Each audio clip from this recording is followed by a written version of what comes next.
Copyright disclaimer under Section 107 of the Copyright Act 1976. All music, photos, and videos under fair use for review and educational purposes only.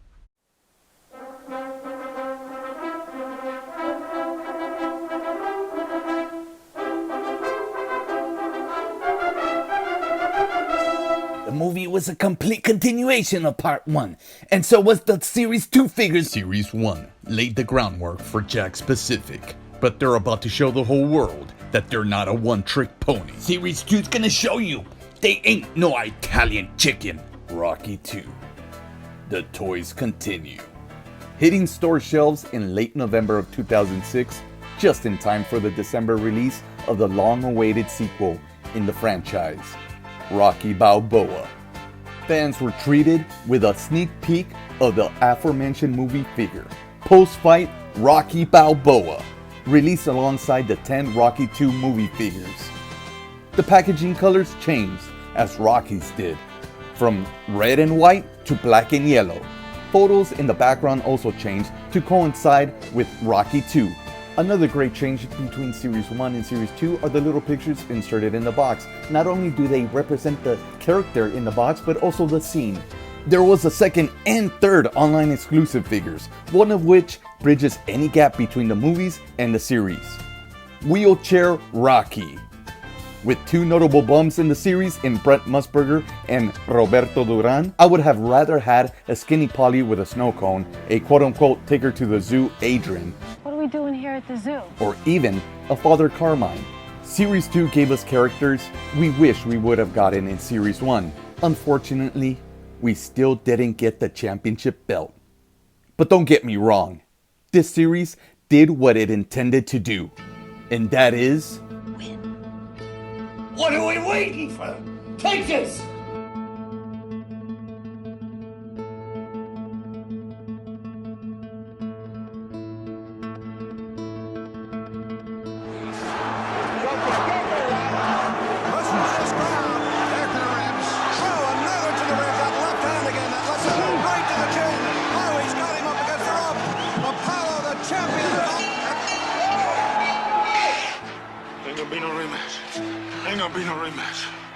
Go on. Tony Gazzo, the mafioso with a heart of gold, always willing and able to help out the down on his luck Rocky Balboa. Of course, as long as he lets him do the figuring. Okay, Rock?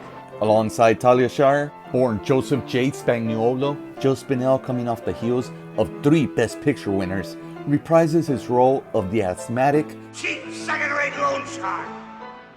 It's a living?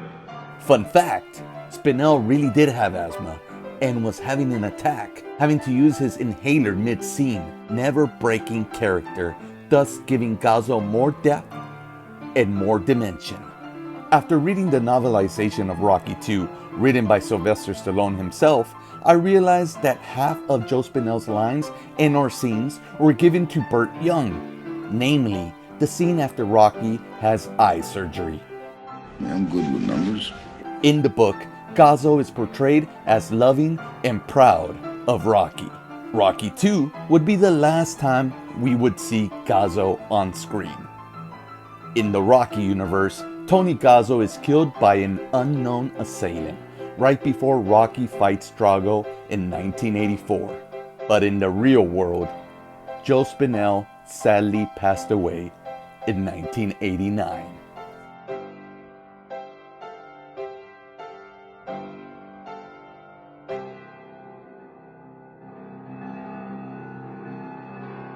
Now let's take a look at Tony Gazzo. From top to bottom, you get a nice clear view of the action figure inside with an extra piece of plastic over his face to hold the glasses in place. At the very bottom, you got a picture of Tony Gazzo, the loan shark. Now let's take a look at the back. We get a nice clear picture of the prototype of the figure that we actually got in the package. On the side, we got a small little bio, and then at the bottom, we got all the figures for this series that you can collect. Now, taking a look at his little bio, it's actually a small little synopsis of a scene in Rocky 2. So this right here is telling us what this figure in the package is actually representing. Now that we looked at the card, we're gonna do something special. We're gonna do something extra. We're gonna Run over him! We're not gonna do that. That's crazy, Nick. What we're gonna do is we're gonna unbox it. and we're gonna take out the contents one by one. And here is his coat. Oh, that looks really nice.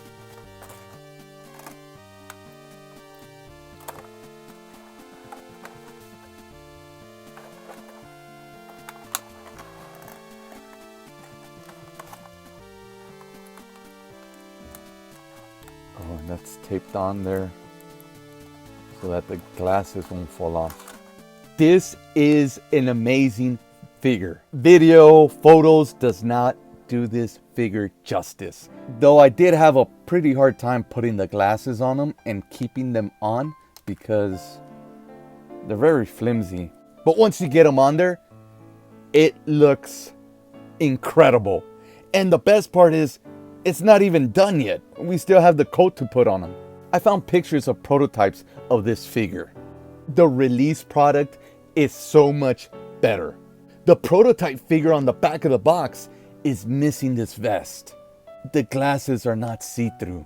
I love how they used this kind of like brownish clear plastic to mimic Tony Gazzo's real glasses. You can't tell that it's got this brown tint on it unless you got the glasses right on them. Let's start off with the top of the head. Look at that likeness. He does look a lot younger. Take a look at the red tie. In either Rocky 1 or 2, Gazzo does not wear a solid red tie, but he does wear a somewhat red tie during this scene. Then that vest.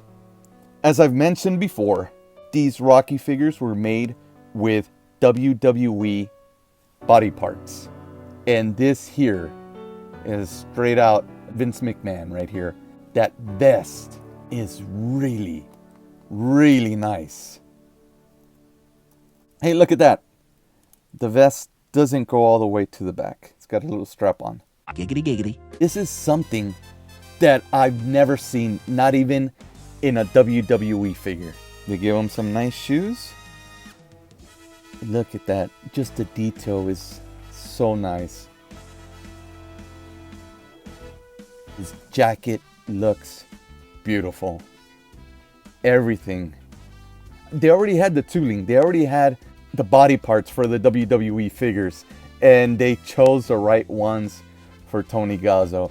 This goes in line with some of the great figures that we got in Series 1, like Adrian with the real coat, Paulie with that coat, Mick with that real coat.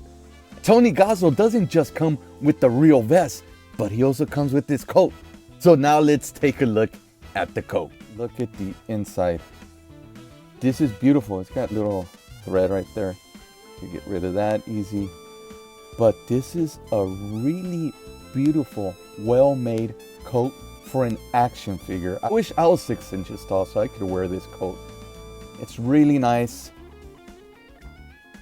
I don't know what it's made out of. This is better than the stuff we had in elementary school to make little animals and stuff. Comparing the coat to the prototype, these are just painted on buttons. Unlike the prototype, it's got real buttons, but it's got a real pocket. You could fit his inhaler because Joe Spinell, or Tony Gazzo, had Asthma, that is a disease that takes people's breath away. Pop the collar right there just to make them cooler. And here's Tony Gazzo wearing that coat.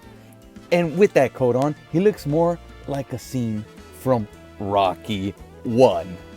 Let's look at him all the way around with that coat on. It fits him really good.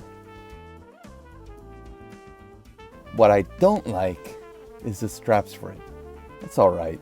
It looks nice, comfy, and warm. Like I said earlier, this is a great figure.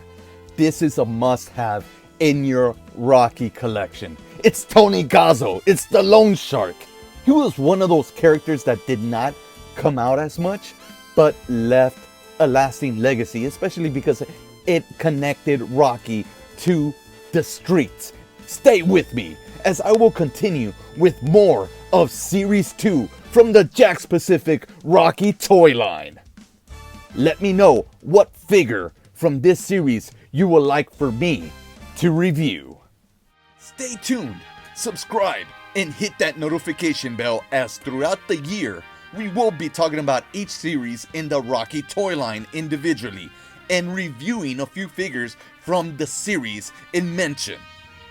And you can be the judge whether or not the Rocky line was just another bum from the neighborhood, or if it indeed did go the distance.